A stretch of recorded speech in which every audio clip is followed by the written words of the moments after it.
Welcome back to the Kingdom of Foxglove. Now, again, before I start, I'm sure you can tell already that I filmed without the sound again. Turns out, I had actually filmed this episode too, without the little check mark being checked on my recording device. I swear, the next episode I already checked before I even started editing it, that yes, that one does have the game sound.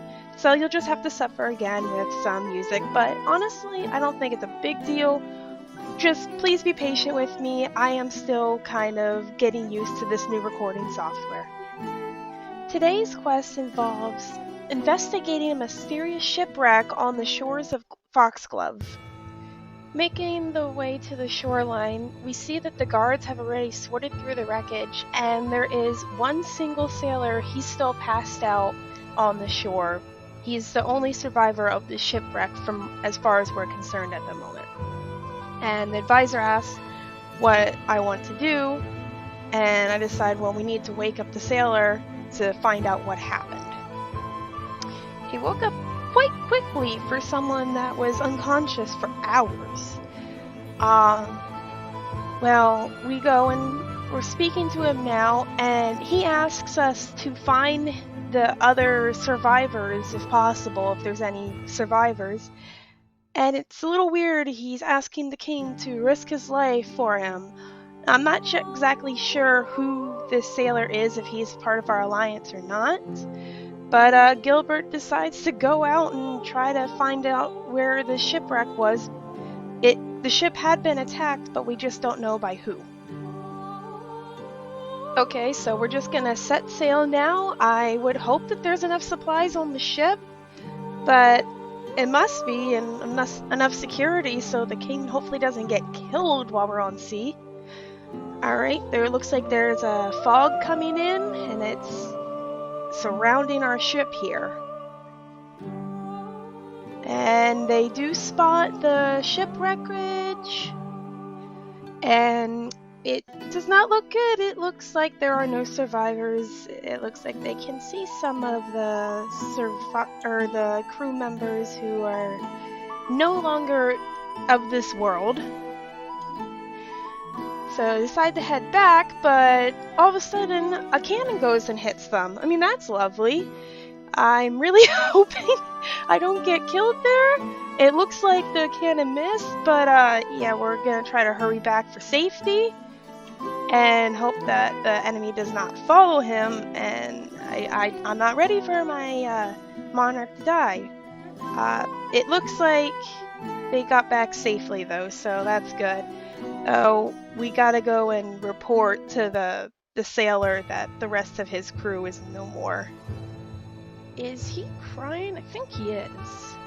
Well, I guess I'm gonna make your day a little worse, because unfortunately none of your friends survived. Eek, I feel bad, but it's better than lying to him. Yeah, you better be appreciative of our efforts. We almost died. Alright, so we head back to the castle to report to our royal advisor what happened, and he's completely shocked that we were attacked. Now, I don't get why we couldn't have just sent someone else. Why did it have to be the king that went out? Maybe he just wanted to look good for the people.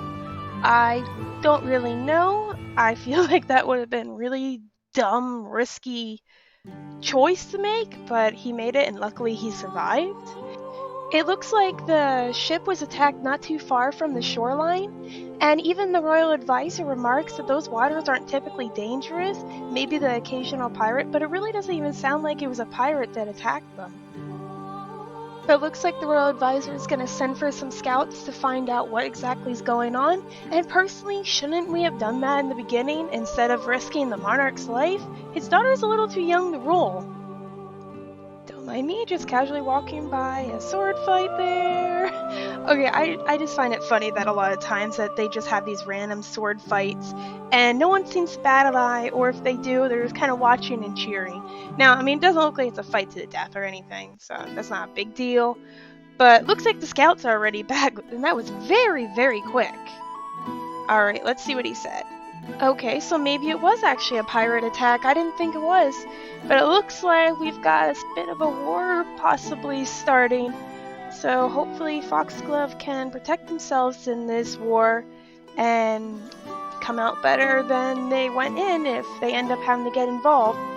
Well, that was personally the shortest quest I think that I have done so far. It's even shorter than the tutorial.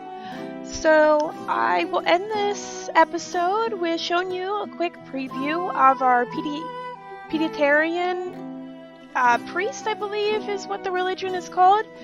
His name is Gabriel, which is very fitting, and he's the Peditarian. I might be saying it wrong. Is like the more good religion, and because of my issue with getting my king married to his queen with all the routing issues and everything, figured I need to add a church. So if I decide or need to get any other characters married, I'm not gonna have to deal with that issue again, because that took, and I went and checked in my timeline, it took about an hour and a half of me clicking around finding where I could actually get them married. Now, I mean, also in between, I was having to eat and sleep and stuff like that to keep their motives up. But for the most part, I was trying to get this routing issue to be resolved. Thanks again for watching. Don't forget about the contest that's running between the 13th of May 2020 to June 1st, 2020. The prize is the Sims Medieval Deluxe Edition, the digital download for Origin. I explained all the roles in my previous video. Please look at that video. There's a big thumbnail that'll say giveaway, so it'll be pretty easy for you to find, but I will also link it in the description for you. Alright, have a great one, everyone. Goodbye.